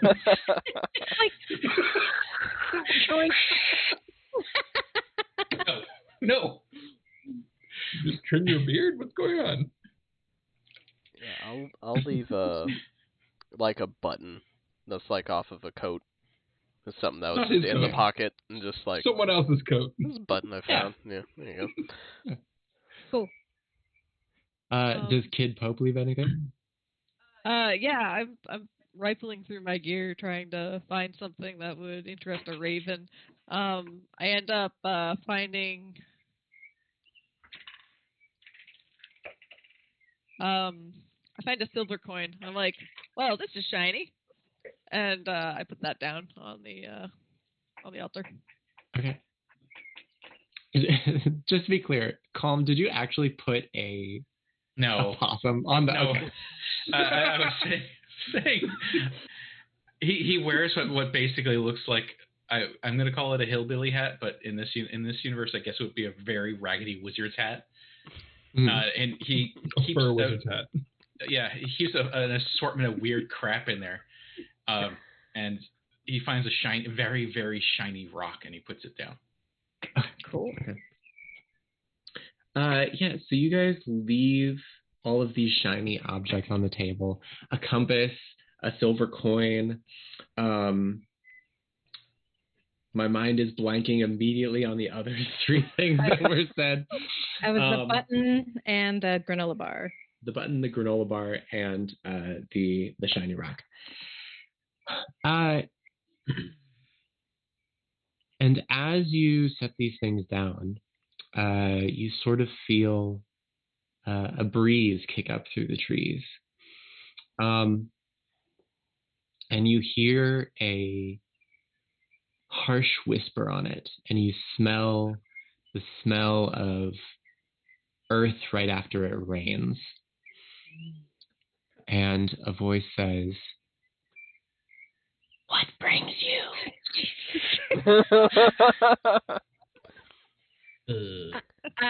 Huh. Greetings, wise Raven. We're on a quest for knowledge and deeper understanding of the creatures of the Heartwood. Today, we seek out the Drund. Might you be willing to impart your wondrous knowledge with us? Please? Drund. Yeah, that. Oh, and also with blung blung blung. yeah. Very good. Drund, drund, drund. Can't forget the wrist. The wind kicks and stirs for a moment, catching leaves and branches in its wake. And then the whisper comes back again, and it says, Twisted branches bedeck his face, gnarled like an old tree root. Knotted bough limbs hung with mossy raiment, smell sickly sweet of rotten fruit. Beware the heart of Larkwood, where the running river bends. That's where he waits a-lurking, until someone makes amends. I was hoping it was going to say someone makes friends. But it didn't. Maybe. Okay. You know what? That's Bend in the like river. halfway to solid proof is what that is. Yeah. and, Raven said it's good with me. Always listen to mystical birds. Like, I have yet to hear any evidence not to listen to a mystical bird. always listen to mystical birds. Yeah. But as the wind kicks back down, a few helicopter seeds carried by the wind just sort of helicopter down and fall onto the altar in front of you. And then the wind kicks away and just dissipates back into the forest, and the forest is quiet again. Cool. I'm gonna Do pick they- one of do they- those up Do they and spell look at something? They don't spell anything. Oh, It drat. was- Alden, if you want to make me a nature check, you can. it. Oh dear. You got it. Dear. I got a 14. 14. They're maple seeds. All right. Well, Cool. pocket my pocket. Maybe that's a hint that it loves maple syrup. So do I. Friends. An Okay. easy way to make friends. Yeah. Maple syrup. Yeah, absolutely. Show up with pancakes like maple syrup. I'm already your friend. It worked. Let's see. Nailed Okay. it. Perfect. So we'll keep your noses out for the smell of rotten fruit. And where the river bends. Yeah. Where the river bends, twisted, knotted branches and roots give it a bonus to its AC. And Obviously. and it's super pissed about the logging, and no one yet has appeased Said I'm it. sorry. Or planted more. Oh, Oh. take the maple Yeah, seeds grab and we'll those plant seeds. those suckers. Yeah. Maybe. Maybe can't hurt. Plant a tree. It's always good. I can't say for sure. Is there Second anything best else time you is guys- now. Is there anything else you guys want to do at the Raven Shrine before you leave? Maybe take the rest of the seeds. Yeah, I mean, you can. I'll just scoop the rest of them also into the pocket. I will tell it Grand Merkel says hi. Probably old friend. And this is where God, we I find out hate she's her. actually a mob boss. And like the Ravens owes this lady money or something. It did come off kind of threatening. Like Grand Merkel says, watch yourself. Sends her regards.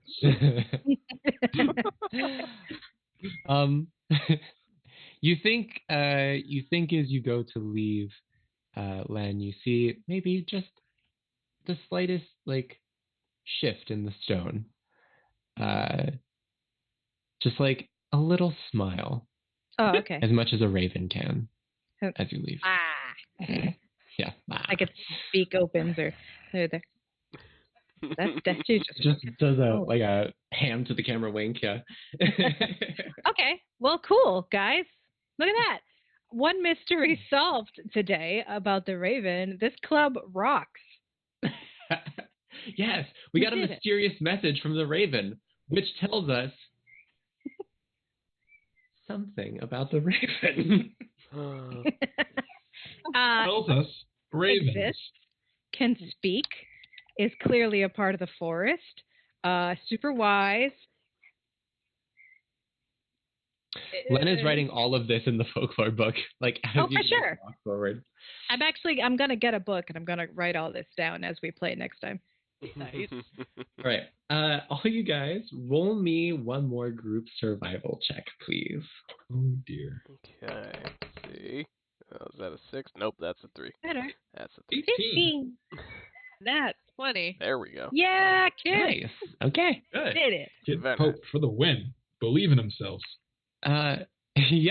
Kid, you feel so bolstered about everything, how great this day is going. Like, even getting lost in the woods is kind of an adventure, right? At the end of the day. So you kind of like take a lead and like you're bopping down the path. And you're just kind of like, it's hat very bobbing along. yeah, the hat bobbing along, the propeller, the Pope hat. And as mist kind of starts to roll in a little, you're still confident that you can find your way through the path. So you just kind of like lead the group forward until eventually you sort of you come across a clearing.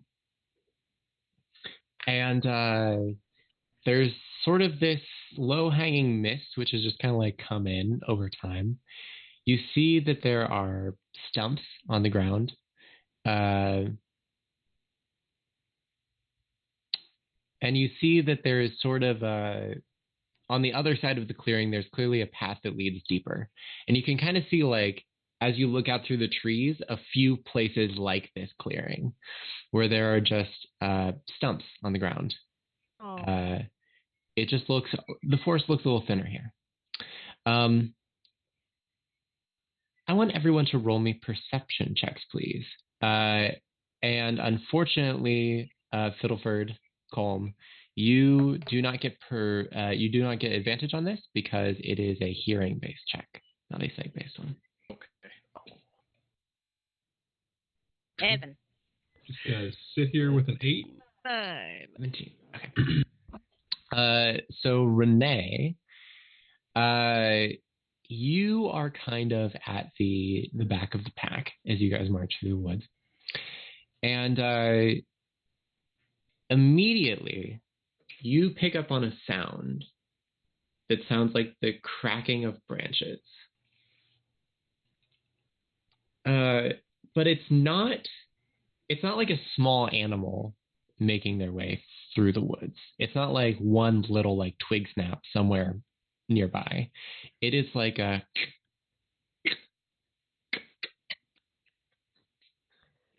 and you just hear like it's like the sound of trees snapping and bending.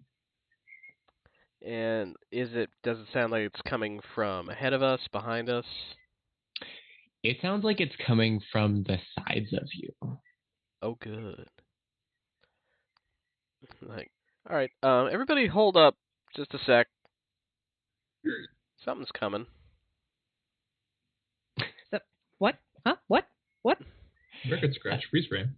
Everybody can roll me another round of perception checks. And this time it is based on sight, so you do get advantage, Colm.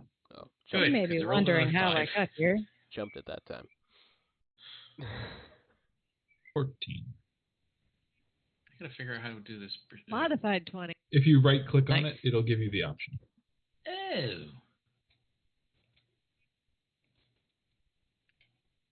Okay, so you everybody except for Renee. It's not the first time. Something's coming. So Renee, Figure it out for I'll me. tell you what. Well, Renee, you're still focusing on like this sound because it, in a forest, it's almost like an echo chamber. Like Close your sound eyes is bouncing to hear off better. trees. Right. Yeah. We can only see it. We can't hear it. As the rest of you look off into the woods to try to see what it is Renee is warning you about, you see to your left and right that some of the trees, it's like their front branches are beginning to break off in a way, and like part of their trunks are beginning to break off in a way. And you see that some of the boughs are starting to like snap and bend into legs. And then you see the form of elks drop away from the trees. And you see that their eyes glow with this mysterious blue light. And you hear a voice from somewhere call out and say, "Trespassers on the Heartwood, prepare to meet the forest's fury." No, not trespassing. Nope, time out. And that is where we end our session. Ah. Man, Joe Polish. Oh no! I'm gonna fight some pissed off spiritual elk. God. Hell yeah. Did he say it's time to meet the forest fury? Fury, but it's hard to do that voice. Or maybe the fury. You don't know. You don't know exactly what the political systems of this forest are. I don't want to assume. I would hate to ascertain. I get it now. That is where we leave the mystery club for this week. Yes. Awesome. My goodness. So next week, please join us on Tuesday for the fight against the dire elk, which were inspired by a conversation about mooses. Right. The mooses we made. We've done this to ourselves. We're gonna have to fight a giant lobster at some point. Oh, It's gonna God. it's gonna get heinous. Is it going to be made of rocks? That's if we had done the other adventure. Find Yeah. our way out of a Costco. Oh God. Oh, no. That's where we had to breathe Who underwater. knows? Get it. Who knows what terrible secrets the forest holds? But yeah, so are we sticking around to chat about the game, or If you want. If you want, we could do that. what about like a quick 5-minute break and then we come back and talk a bit about the game, if that's cool? Sounds I like flipping that. I'm cool with that. a little more comfortable. All right. Yeah. Put on a robe, Yeah, throw on a robe. Turn the lights down. All right. All right. Yeah. Yeah. Well, in that case, thank you all for joining us for the first Riverton Mystery Club, our short little adventure. Yeah. And we'll be back in like 5 minutes to answer some questions, I guess. Yeah. Oh, yeah.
welcome back. Hello. Hello. We're the back. after party. It's the after party. Glow sticks. Damn. I wish. Could you imagine if we were just like, and now it's rave time? Like it can. Is that a sandstorm I hear? It could be done. It could be You're done. the dungeon master. We'd have to so... We'd have to get some Yes. kind of DRM-free sandstorm adjacent song to play, so we don't get. I taken down. don't think that'd be hard to find. I'm gonna do some digging. No, Yeah, maybe. rave. Darude's probably a cool guy, right? Yeah, but that doesn't Sounds matter. fancy. That's the label. Fair enough. Label's the Yeah. problem. Fair enough. I think I can do that. Hey everybody, welcome back. We're here to talk about the game. If you guys have any questions for us, feel free to drop it in the Twitch chat so that we can ask. But in the meantime, I'm gonna ask some questions to get us started. Oh my god. And as the dungeon master, I can just grill you and ask the question that every dungeon master wants to know, which is, do you guys have a good time? Did you have fun? Oh yeah. That was good. Yes. Yeah. Yes, I did. Good. I'm glad. I'm going to be real with you guys. I was writing out that adventure on Post-it notes at work today in Sure. between doing other things. Mhm. I was like, That's the best way to do it. Yeah, exactly. That's how you sink into it. Otherwise, you invest all of that time, you spell out that underwater adventure, and then we never touch it. And- Exactly. Yeah, exactly. Did you have a particular you were hoping we would pick? I was actually hoping that you guys would pick the Drund Hunt. Aha. Nice. That was the most fleshed out one. The other ones I had like outlines for, and I'm just like, if they go this way, we can figure it out as we go. Guess This is the it'll one I take them a week to get there. Exactly. It's weird. There's like 50 trees down on the road from here to there. That's so strange. It's another tree. Why don't you take a Adventurous. long rest? And we'll stop I am here. yet another side person who needs your help with a tiny task before you go on. Oh yeah. Just like 30 gnomes who all need help getting cats out of trees along the way. Oh, That's the equivalent of a clown car is broken down, and they need our help to fit back in. Exactly. Could you imagine, like, just like there's a honking noise every time you try to shove another clown into the clown? Just a weird chorus of honking. Yeah. depending on the size of the clown, like. There's one that's just like an air horn going off. Oh no. Please stop biting my feet. Thank you. Oh, Apropos of nothing. that's the clown with the high pitch. Don't- Yeah. Vicious little bastard. Yeah, no, I think if you guys would have went to one of the other ones, I would have been like, and now there's a storm, and that's unfortunate, isn't there? Time to deal with a storm on your way. Or like, time to tend to Kid Pope because they ate garbage. Hey. Kid Pope is poison now. You should probably go seek a healer. Yeah, weak old fish sticks. Yeah. Hey, Don't do it. good news. He is a healer. Oh, yeah. Bad news. Kid Pope He's can the heal one himself. poisoned. I will say, He's- I was a little. If there was like a second choice, though, kitty. If there was a second choice, I probably would have hoped that you guys would have gone to Barley Cliff, the one that like quote unquote doesn't require you to breathe underwater. Because Barley Cliff is like where all the local harvest people are, and so Kid Pope would have had a great time there. My people. Oh. For sure. I all about- like the fact you have acronyms for all the organizations that have put in requests of us. Your Yep. ass. Your ass. The bah. The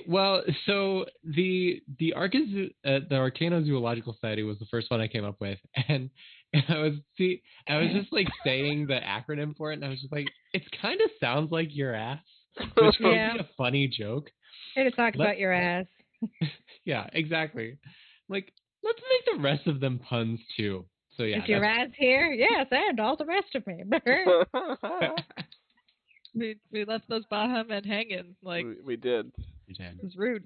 Maybe if we have time later, we can go see what the Baja men have lost. See what Most they likely need dogs. found. Yeah. Yeah. Yep. They lost their sea dogs. Yeah. Let them out. So many. There's like, I don't know if I know you've scattered some main references into this, like with this stampede of spectral and enchanted dire elk that we're gonna have to deal with next time. But there are a lot of like, I don't know, unintentional references like that are that just commonalities. yeah, it's just great little things. Like yeah, like the crab shack. Like we don't have Red Lobster up here in Yeah. Maine. Mm. There's not one We have restaurant, crab shacks. but we have crab Oh. shacks. Do you really? Yep. They're 'cause, not like, Joe's Crab Shacks, are they? mm, No, There's they're not chains. It's just a guy with a pickup truck a usually. half mile from my mother's house is a place just called Ken's Seafood. Oh, that's a good place. yeah, There's, But there aren't any there's seafood JJ's. chains up here. Yeah. There's JJ's Oyster Shack in there. exactly. Yeah. So what do you do but There's a cheesy place called the biscuits? Bait Shed. Oh, well, that's the thing. We Like don't- we have Yeah. plenty of seafood restaurants. Like So you all have cheese They're biscuits. very good seafood restaurants. They're just No not cheese biscuits. franchise chain restaurants. yeah, it's No just cheese biscuits. Okay, I get it. yeah. So it's just a lot of those little things that are just coming up. It's just like, yeah, I know that's not on purpose, but I like it.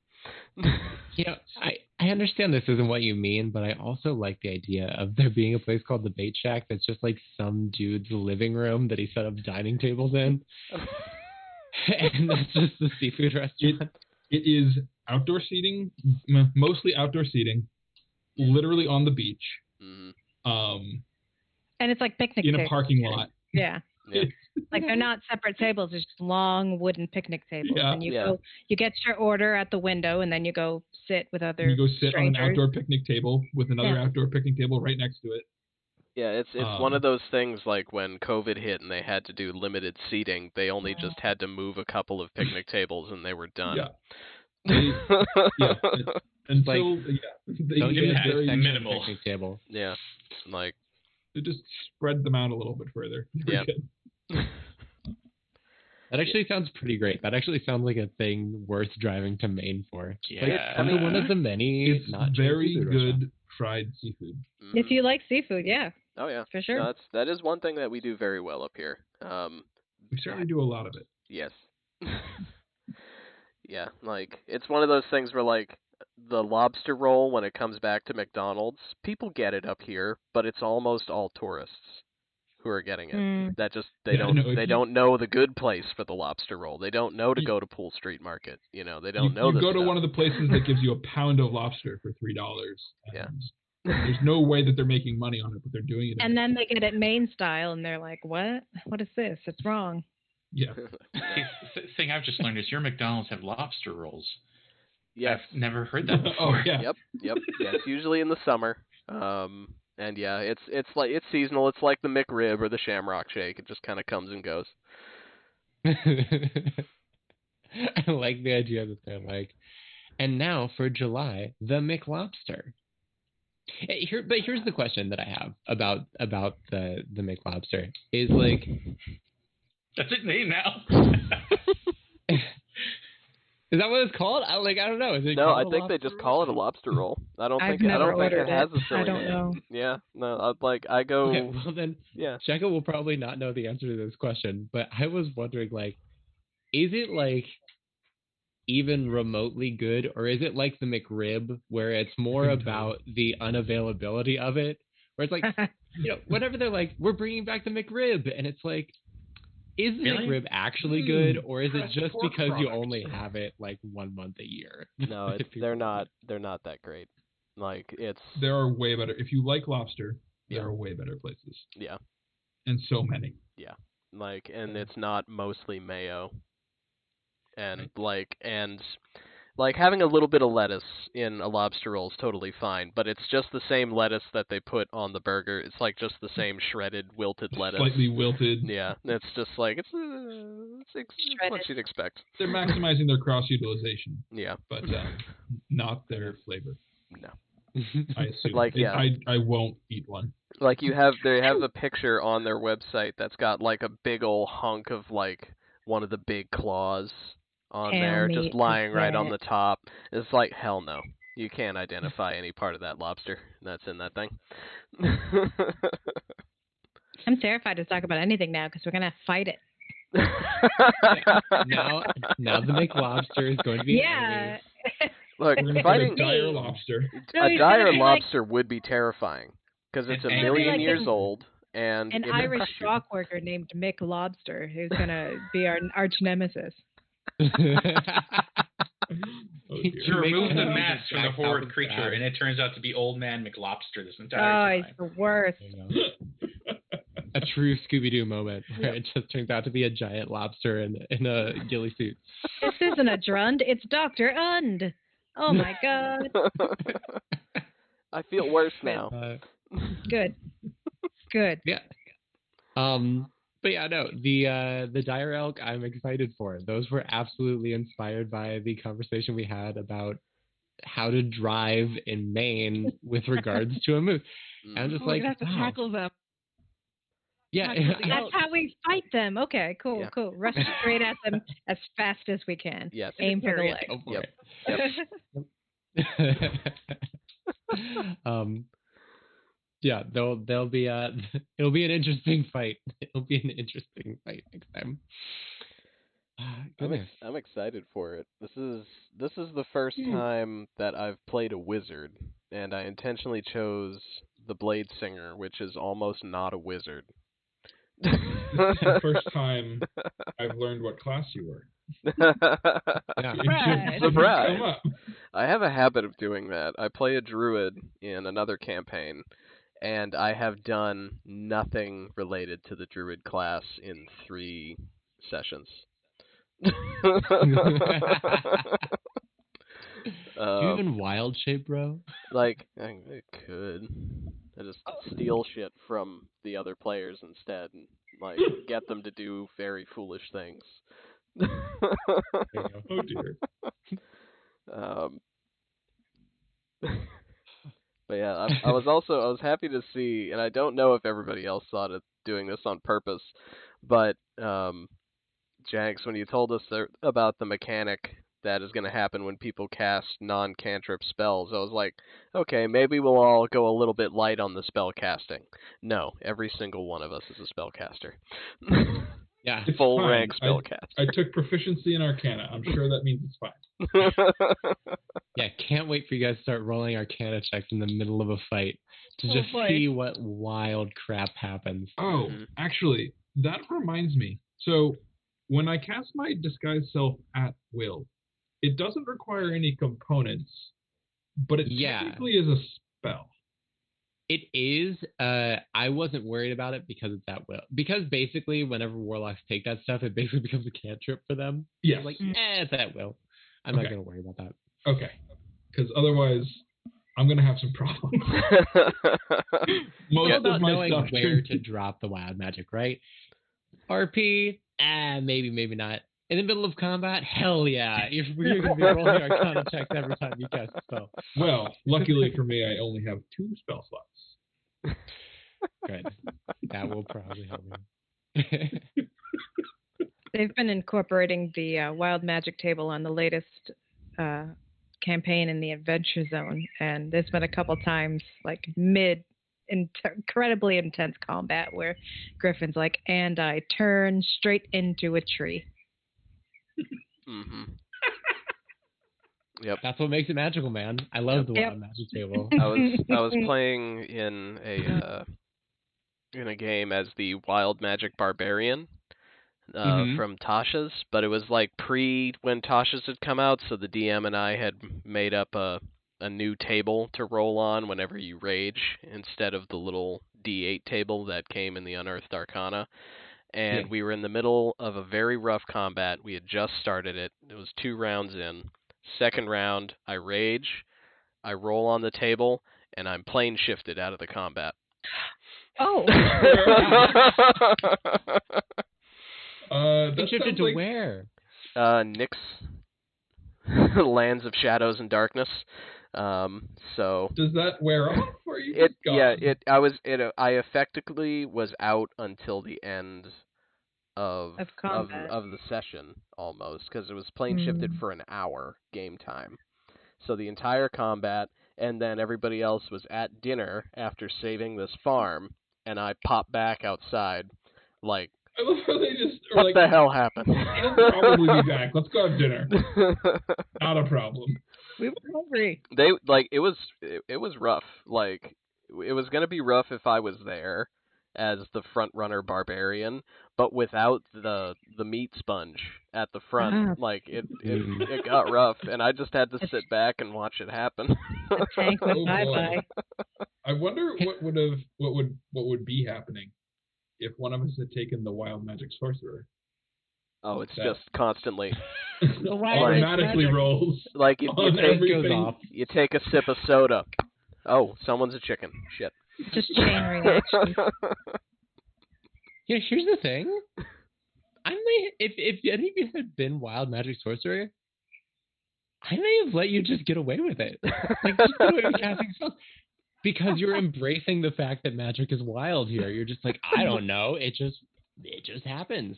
There's some fun stuff once you start leveling that class up, where you get like a reroll, or you can roll twice and pick whichever one you want. Mm-hmm. There's some fun things you can start to do. I don't think it'll come up during this adventure, but it's it's got some fun stuff.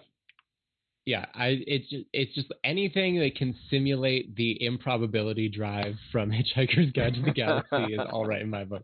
Anytime you could just turn to a flower pot or a whale out of nowhere, it's great. There was one that stuck out to me. It was like, if you die in the next minute, you're reincarnated. As what? Who knows?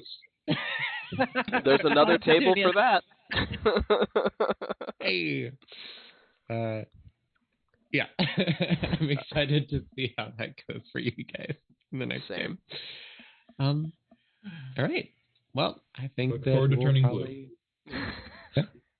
Turning blue forever, because we're dropping whatever time limit. Spoiler alert! New rule: whatever happens is permanent now. Yep. No, So you stay same time? blue until you get juiced. Same time next week? I think so. Same time. Sounds good. Groovy. Well, thank you to everyone who tuned in and who stuck around for listening to us just like talk about stuff. It was really fun.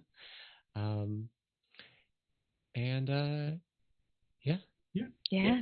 Cool. Yeah. Stay See you all next powerful. week. And if Ian doesn't mind me plugging this, because I'm sure that my pal Whiskey would be remiss. He would find me remiss if I didn't say.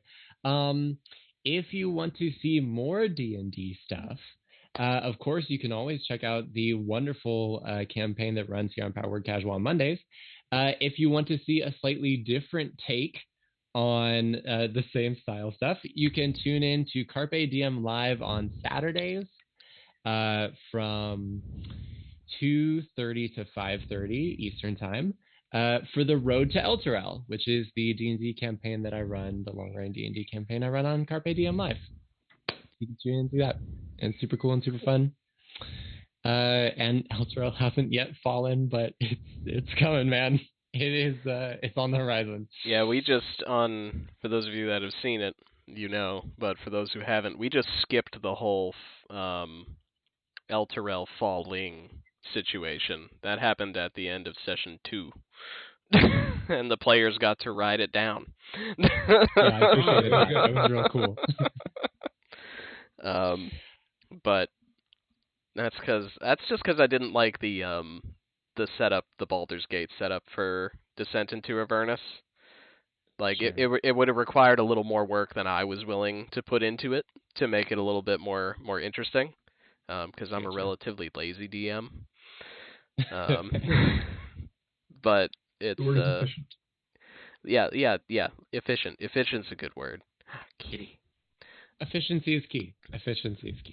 But yeah, no, you can always feel free to cross promote any of your content on here. I don't have. You're running a D&D game for us. I don't really see a problem with that. That's pretty Absolutely. fair payment. And every Saturday, I'm like, hey, you should come over to Power Casual and check out a cool group of people who are allowing me to take them through the most ludicrous mystery game that has ever been created. So yeah, thank you all for joining. Yes. And until the next time, we'll see you all then. Have a good night. Good night. Bye-bye. Good night.